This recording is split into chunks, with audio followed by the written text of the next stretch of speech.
Tabe, jumpa lagi dengan saya di Negara Bijaksana, channel yang membahas sebuah persoalan populer di Indonesia secara bijaksana dan dijamin dengan pemikiran terbaru.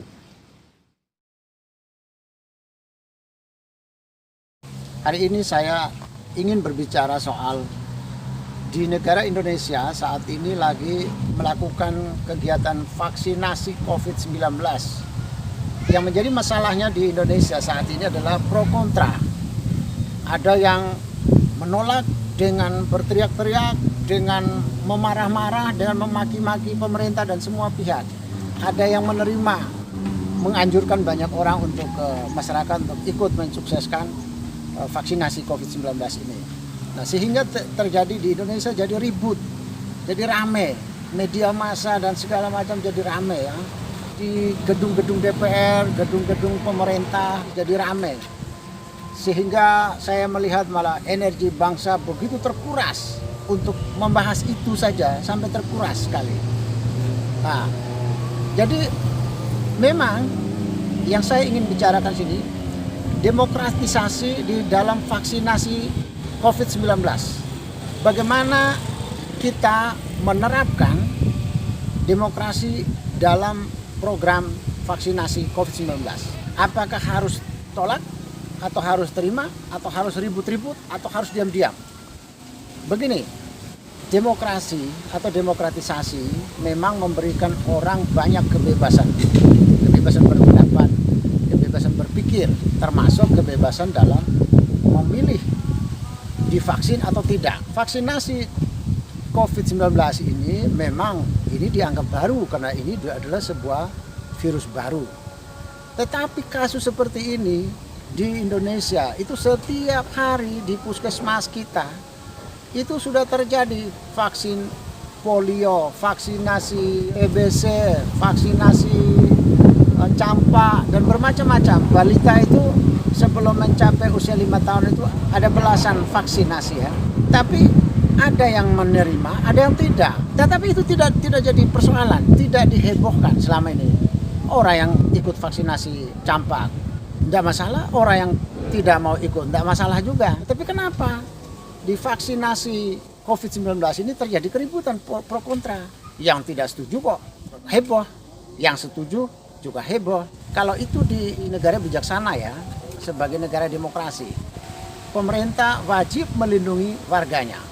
Jadi pemerintah wajib menyediakan vaksinasi, menyediakan imunisasi. Tapi di level rakyat tidak punya kewajiban mau ikut vaksin atau tidak, mau ikut imunisasi atau tidak. Itu di level rakyat tidak ada pemaksaan. Sekarang kita lihat ibu-ibu yang melahirkan balita, setiap bulan mereka ke puskesmas, ke posyandu. Itu orang yang tidak ikut, ibu-ibu yang tidak mengikutkan anaknya di dalam imunisasi polio, imunisasi TBC, paru-paru dan macam-macam, itu tidak teriak-teriak. Kok sekarang vaksinasi COVID-19 orang kok teriak-teriak di TV, teriak-teriak di medsos, teriak-teriak di gedung DPR. Berarti ibu-ibu selama ini yang ikut posyandu, yang tidak teriak-teriak, lebih cerdas, lebih sopan, lebih beradab. Dia tidak mau ikutkan anaknya di dalam vaksinasi, di dalam imunisasi, diam-diam saja. Tinggal saja kalau nanti kalau anaknya kena campak ya tanggung sendiri. Bawa ke rumah sakit bayar sendiri. Tinggal itu, kenapa harus teriak-teriak? Jadi kalau di negara bijaksana, vaksinasi COVID-19 ini dimulai Januari 2021 ini tidak akan ribut-ribut.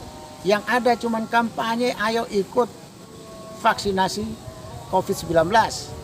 Tetapi bagi yang tidak ikut tidak perlu ngomel, tidak perlu ribut-ribut. Sama juga dengan ibu-ibu yang setiap bulan ada yang tidak mengantar anaknya ke posyandu, ke puskesmas untuk diimunisasi anaknya. Tidak ada yang ribut-ribut juga. Resikonya kalau terjadi sakit polio atau sakit campak dan segala macam, paru-paru, TBC, ya bayar sendiri. Tinggal itu saja. Masa seorang anggota DPR, seorang pejabat, seorang ilmuwan, seorang pengamat kalah dengan ibu-ibu di posyandu yang setiap bulan tidak ribut, yang tidak mau vaksinasi anaknya, yang tidak mau imunisasi anaknya. Jadi kalau di negara bijaksana, sebagai negara demokrasi, orang boleh ikut, boleh tidak. Yang tidak ikut kalau kena COVID-19 silahkan bayar sendiri. Negara tidak boleh bayar. Jadi ingat, saya usul kepada Jokowi, kepada Menteri Kesehatan, supaya kebebasan masyarakat ini ikuti cara seperti ibu-ibu posyandu ya.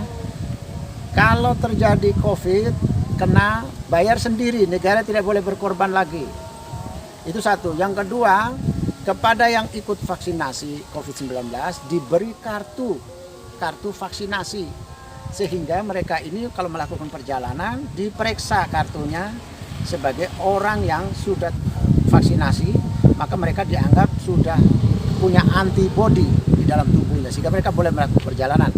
Bagi yang tidak punya kartu vaksinasi, dia harus tetap menjalani rapid test.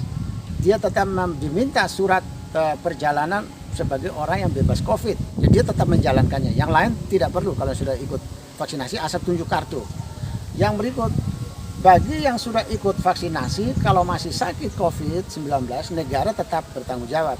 Tapi bagi yang tidak ikut vaksinasi, apabila dia sakit COVID, dia mulai harus membayar sendiri. Negara tidak perlu bertanggung jawab lagi kepada dia. Sama juga dengan ibu-ibu yang setiap bulan di posyandu, di puskesmas itu kan kalau anaknya sakit dia bayar sendiri. Negara sudah menyediakan vaksinasi, kalau dia tidak mau ya sudah, dia akan bayar sendiri. Tidak perlu ribut. Bila perlu dibuat aturan mainnya agar orang yang tidak mau ikut vaksinasi COVID, kalau dia terkena COVID, orang lain terjangkit oleh dia, maka dia harus bertanggung jawab. Secara hukum dia diseret ke hukum. Akibat dari dia tidak vaksinasi, dia kena COVID dan orang lain kena juga. Itu kalau di negara bijaksana. Silakan mengikuti semua edisi di dalam channel ini, karena setiap edisi selalu memunculkan pemikiran-pemikiran terbaru. Pemikiran lama dan pemikiran biasa-biasa saja tidak dibicarakan di channel ini. Jika Anda setuju dengan saya, Anda seide dengan saya, berarti kita berada pada satu perjuangan yang sama, yaitu ingin melihat Indonesia menjadi lebih baik, Indonesia menjadi negara yang bijaksana yang kita impikan. Caranya adalah dengan Anda memberi dukungan dan berpartisipasi dalam channel ini.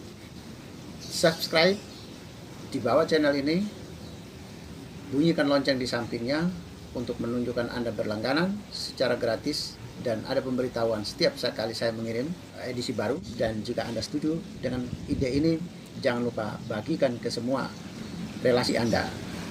Terima kasih.